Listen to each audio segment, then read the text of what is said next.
In Jewish tradition, there are two kinds of legal cases, and they are categorized not based on the nature of the crime, but the nature of the punishment that is doled out after the crime. The first case of category is called Dinei Mamonot, what we today would call financial justice.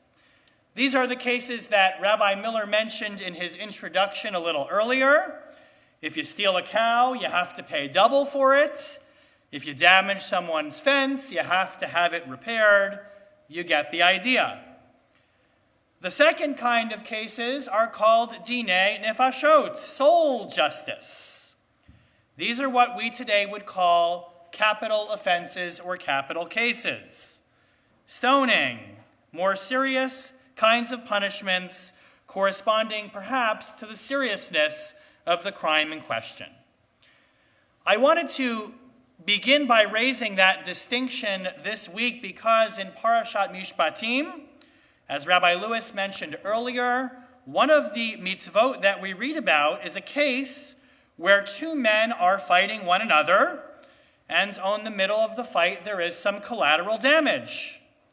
A woman is nearby and miscarries the fetus that she is holding.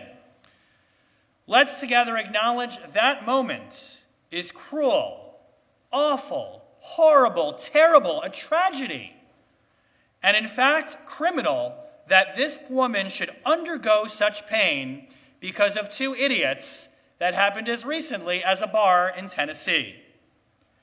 Yet when the Torah looks at a particular case, what is the punishment? As Rabbi Lewis again said earlier, you might have thought this was a capital crime. For hasn't this man in essence taken a life? On the contrary, the Torah and Jewish tradition over and over again reassess and are clear. This is a Dinei Mamonot, a case of financial restitution, because a fetus in the Torah is not considered to be the same as a living, breathing person. And it is only when the mother dies, heaven forbid, that the Torah and the Talmud in Masechet Sanhedrin say that this transforms into a capital case, because the mother's life has been taken. As I mentioned earlier, this week, synagogues of all denominations across the country join in partnership with the National Council of Jewish Women to mark Repro Shabbat, a Shabbat where our synagogues have an important dialogue about the state of women's reproductive health. And I want to acknowledge, before I talk any further, that this is a little bit of an uncomfortable conversation. Not only because women's reproductive health has been for decades the most divisive political issue in the country, but we also have people in our community on both sides of the issue. And ultimately because we are talking about real people who have made real painful decisions in their lives. And if it's not us directly, we directly who have made those choices, it touches on people we know who have made the painful choice to terminate a pregnancy. But I would say that this Shabbat, it is precisely for those reasons and its connection to our parasha that we must have the conversation. If for no other reason than the Jewish voice, the voice of the Torah that I started with this morning, is absent and not being heard from the national conversation on the issue. Let me be clear. Once again, we ourselves might not like the idea of abortion, and we may not support it personally or politically. But as Jews of faith, it should absolutely bother every person in this room that the religious discourse that we hear charges that somehow a fetus holds the equal status to a full person. That does not represent the views of our Torah, not in Parashat Mishpatim, and not of rabbis going on century after century who have looked at this issue. It also needs to be said that as Jews, when we hear about these very big controversies in the news, of cases where a mother wrestles whether to terminate her pregnancy, even when her health is at risk, that for us as Jews is not a controversy. Because for Jews, the halachic sources have always been clear. The life of a mother always comes first.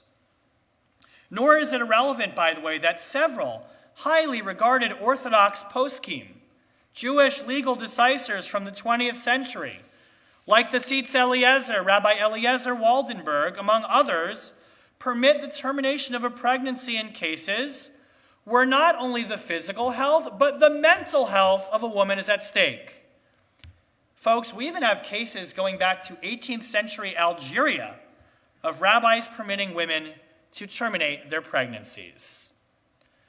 Again, this may not align with our political or personal beliefs, but as Jews, we cannot deny that we should be gravely concerned that the Jewish voice, the voice of our tradition, is absent from the national conversation, and even more concerned by those who say that this is, quote, a Christian issue for a Christian nation.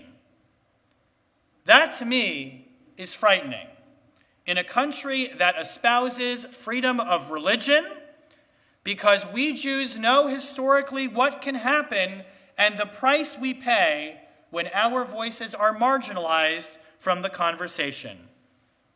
We never thought they would do it, but recently the European Court of Justice has declared that member states, if they choose to do so, and some have already done so, may ban shchita, kosher slaughter, and they can stay members without a problem. That is already taking place.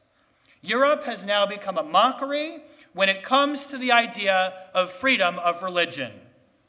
There is in our own country, again, you've probably heard it, a growing chorus of anti-circumcision voices who consider having a bris to be barbaric. Can we Jews afford to sit this one out as our voices are marginalized here too? Of course not.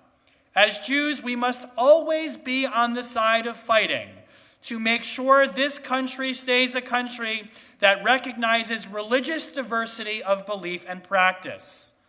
It's our greatest strength not only with women's reproductive health, but on so many of these other issues as well. Thankfully, my family has never had to entertain the possibility of having to terminate a pregnancy. I've also never had someone sitting in my office crying for guidance from her rabbi because of the need to have an abortion for any reason. But here's the thing. I know that someday that is going to happen.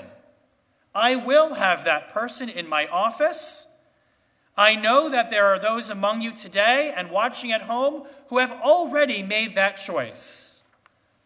Which is why this morning, as a synagogue community, I want to not only express my solidarity with you, but to tell you that so does our Torah and so does our community. Because the physical and mental health of our mothers, our wives, and our daughters is always paramount in the Jewish community. And so it is my prayer this Shabbat with which I conclude this morning. May none of us ever come to know the pain of the case described by our Torah with which I began this morning. But whether the choice is hers or whether it is not, let us pledge to always be the first to stand alongside our mothers, our wives, and our daughters, shoulder to shoulder, to give them the love, the care, and the compassion that they always deserve. Shabbat Shalom.